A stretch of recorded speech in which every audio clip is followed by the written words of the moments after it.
அஸ்ஸலாமு அலைக்கும். இஸ்லாத்தில் பெண்கள் இறைவனின் படைப்புகளில் மிக அழகான படைப்பு பெண்களாகும். ஆனால் பெண்களை தாழ்வாக தரக்குறைவாக கருதக்கூடிய நிலைமை பண்டைய காலத்தில் இருந்து வந்துச்சு.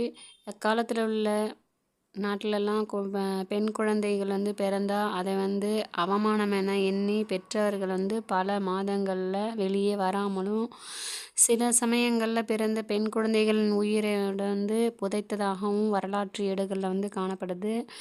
பெண்களை தாழ்வாக கருதும் இழிநிலை உலகில் பல பாகங்களிலும் இருந்து வந்திருக்குது.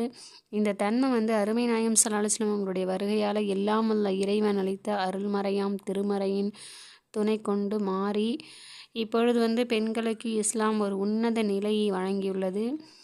மாஷா அல்லாஹ். இஸ்லாம் பெண்களுக்கு மட்டும் சில பிரத்யேகமான கட்டுப்பாடுகளை விதித்து அவர்களின் தகுதியை உயர்த்தி ஆணுக்கு சமமாக எல்லா உரிமைகளையும் கொடுத்திருக்கிறது. சுப்ஹானல்லாஹ். அஸ்ஸலாமு அலைக்கும்.